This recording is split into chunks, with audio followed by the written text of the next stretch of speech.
নমস্কাৰ প্ৰিয় বন্ধু বান্ধৱীসকল, সংগীতা ইছু কিচেনলৈ আপোনালোক সকলোকে পুনৰবাৰ স্বাগতম জনাইছোঁ। আজি মই চাম্বাৰ বনাইছিলোঁ। এইটো অৱশ্যে সাউথ ইণ্ডিয়ান ডিছ হয়। আহকচোন চাওঁ এইখিনি মই কেনেকুৱা বনালোঁ। এইখিনি অলপ নিমখ দি, জোখমতে নিমখ দি এইখিনি সিজাই ল'ম। এয়া মই পাচলিখিনি ধুনীয়াকৈ কাটি ল'লোঁ। এয়া চজিনা, এয়া মটৰ কেইটামান আৰু এয়া ভিন্দি, আলু এটা, ইয়াতে আছে তিয়হ আৰু ভল, এইখিনি গাজৰ, এয়া মূলা, এয়া লেচেৰা আৰু এয়া পটল, আৰু ইয়াতে অৱশ্যে পানীলাও আৰু বেঙেনা দিলেও খুব খাই ভাল লাগে। যিমান চব্জি পাৰে আপোনালোকে দিব পাৰে। চব্জি যিমানে বেছি হয় সিমানে তৰকাৰীখন টেষ্টি হয়। এইটো অৱশ্যে সাউথৰ ৰেচিপি হয়, খাই খুব ভাল লাগে। গৰমৰ দিনত খাব লাগে। এয়া কেৰাহী গৰম কৰি মই তেলখিনি দি লৈছোঁ।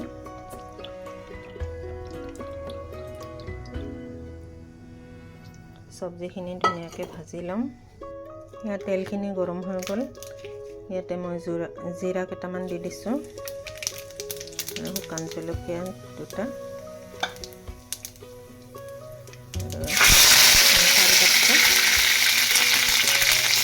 নৰসিংহ পাত, লগতে ইয়াতে অকণমান হিং দি দিছোঁ। হিং দিলে এই তৰকাৰীখন খাই খুব ভাল লাগে।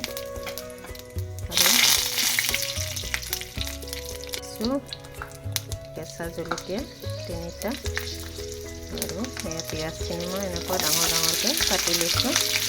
এইটো চাইজত কাটি ল'লে তৰকাৰীখন দেখিও ভাল লাগে আৰু খায়ো ভাল লাগে।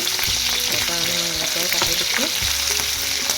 আপোনালোকে সৰু সৰুকৈও কাটি ল'ব পাৰে, যেনেকুৱা ইচ্ছা, কিন্তু মই এনেকুৱা চাইজৰ কাটি ল'লে পিঁয়াজকেইটা দেখিবও ভাল হয় আৰু খায়ো ভাল লাগে। সেইকাৰণে এনেকুৱাই কাটোঁ মই চাম্বাৰ বনালে। এইখিনি অলপ সিজিব দিম। এয়া পিঁয়াজখিনি ধুনীয়াকৈ সিজি গৈছে। এইবাৰ ইয়াতে মই চব্জিখিনি দি দিছোঁ। এইখিনি চব্জি দি দিলোঁ। এইখিনি মই এবাৰ ভালদৰে লৰাই ল'ম। ইয়াতে নিমখ এচামুচ দি ধুনীয়াকৈ মই মিক্স কৰি এইখিনি ঢাকন মাৰি থৈ দিম। ঢাকন মাৰি চব্জিখিনি অকণমান আধা সিজা হ'ব দিম। যিহেতু মই দালি বইল কৰোঁতে নিমখ দিছিলোঁ, সেইকাৰণে ইয়াতে কমকৈ দিছোঁ। চব্জিখিনিত আধাহে দিছোঁ। এইবাৰ মই অকণমান সময় 2 মিনিটমান ঢাকন মাৰি চব্জিখিনি সিজাই ল'ম। এইখিনি তেঁতেলী মই সৰহকৈ তিয়াইছোঁ। এই চব্জিখন টেঙা হ'লে খাই খুব ভাল লাগে। তেঁতেলী দিব লাগিব, গতিকে তিয়াই থৈ দিছোঁ মই পানীত। তিয়াই থৈ দিলে টেঙাখিনি ধুনীয়াকৈ ওলাই যাব। আৰু এয়া মই মছলা ঘৰতে নিজে তৈয়াৰ কৰি থৈ দিছিলোঁ ইয়াতে, গতিকে আজি দেখুওৱা নহ'ল, কেতিয়াবা দেখুৱাম বাৰু। এইখিনি প্ৰস্তুত কৰি থৈ দিছোঁ। এইখিনি মই এইবাৰ তৰকাৰীখিনি দি দিম। মছলা অৱশ্যে বহুত দিব লাগে। তাতে বুটৰ দালি আছে, উৰদ দাল, জিৰা, এনেকুৱা ধুনীয়াকৈ মই মছলাখিনি বনাই থৈ দিছিলোঁ। মছলা বেছি হ'লে বেছি দিবই লাগে, তেতিয়া সেই তৰকাৰীখন ধুনীয়া হয়। ইয়াতে হালধি আৰু শুকান জলকীয়া চব আছে, সেইকাৰণে এক্সট্ৰাকৈ মই ইয়াতে হালধি দিয়া নাই। এই মছলাখিনিৰ লগতে চবখিনি দিয়া আছে। সেইখিনি ভালদৰে মিক্স কৰি আৰু ঢাকন, এয়া মছলাখিনি মই ধুনীয়াকৈ মিক্স কৰি ল'লোঁ। এইবাৰ এইখিনি সিজালৈকে মই ঢাকন মাৰি থৈ দিম। মাজে মাজে ঢাকনিখন গুচাই লৰাই থাকিব লাগিব। এয়া চব্জিখিনি কি ধুনীয়া দেখা হৈছে। ইয়াতে এইবাৰ মই আধা সিজা হৈছে চব্জিখিনি। এইবাৰ মই যিহেতু বিলাহী দিম, বিলাহীটো ডাঙৰ ডাঙৰকৈ দিছে যাতে বিলাহীখিনি গোটেইখিনি গলি নাযায়। বিলাহীৰ যিটো চাইজ সেই চাইজটো থাকিলে দেখিও ভাল লাগে, খায়ো ভাল লাগে। আৰু এনেকুৱা বনালে চব্জিখিনি এক্সট্ৰাকৈ কেৰাহীত এনেকুৱা ভাজি ল'লে ইয়াৰ মছলাখিনি ধুনীয়াকৈ চব্জিৰ লগত মিক্স হয় আৰু চব্জিখিনি খাই খুব ভাল লাগে। সেইকাৰণে মই দালিৰ লগত এইখিনি সিজাই নলওঁ, এনেকুৱা চব্জিখিনি এক্সট্ৰাকৈ ধুনীয়াকৈ ভাজি বনাই লোৱাৰ পিছত মই দালিখিনি ইয়াতে দি দিম।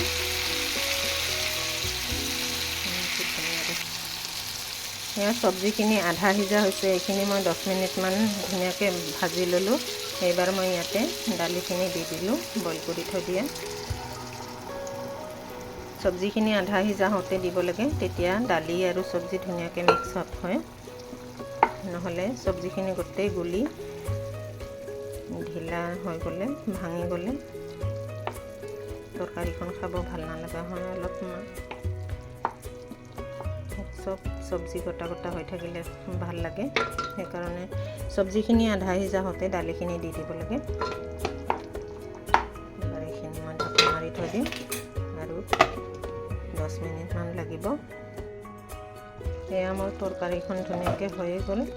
এইবাৰ মই ইয়াতে তেঁতেলীখিনি পানীত তিয়াই থৈ দিছিলোঁ, এইখিনি গুলি চিকনিৰে ধুনীয়াকৈ চেকি ল'লোঁ। এবাৰ এইখিনি দি দিছোঁ। এবাৰ আৰু ভালদৰে অলপ লৰাই ল'ম। মোৰ তৰকাৰীখন ধুনীয়াকৈ হৈয়ে গ'ল। দেখিছেনে কি ধুনীয়া দেখা হৈছে। এয়া বিলাহীবিলাক মই গুলি দিয়া নাই, কিন্তু ধুনীয়াকৈ সিজি গৈছে। প্ৰত্যেকটো বস্তু চিনি পোৱাকৈ আছে কোনটো কি চব্জি হয়। এয়া অৱশ্যে চাউথৰ মানুহে ইডলি ডোচা এইবিলাকৰ লগত খায়।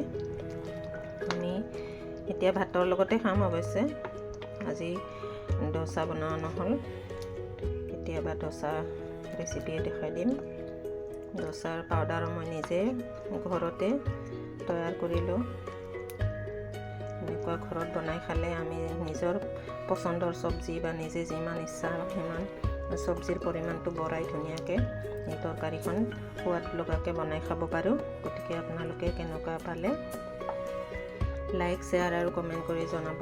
লগতে লগৰ বন্ধু বান্ধৱী সকলোৰে লগত মোৰ ৰেচিপি যদি নতুনকৈ চাই আছে তেতিয়াহ'লে আপোনালোকে শ্বেয়াৰ কৰিব। সকলোৱে যেন এইবিলাক মোৰ ৰেচিপি চাই উপকৃত হ'ব পাৰে তাৰে কামনা কৰিছোঁ। লগতে আপোনালোকে নতুনকৈ যদি চাই আছে তেতিয়াহ'লে মোৰ চেনেলটো ছাবস্ক্ৰাইব কৰি দিব, বেল আইকনটো টিপি থৈ দিব। মোৰ আহিবলগীয়া নতুন নতুন ৰেচিপিসমূহ আপোনালোকে উপভোগ কৰিব পাৰিব। লগতে আগত দি থৈ দিয়া মোৰ ৰেচিপিসমূহ আপোনালোকে চাই তাৰ পৰা কিবা যদি ৰেচিপি চাই ভাল লাগে আপোনালোকে ট্ৰাই কৰি বনাই খালে খুব ভাল লাগিব মোৰ। এয়াই মোৰ উদ্দেশ্য। গতিকে আজিলৈ আহোঁ। Thank U.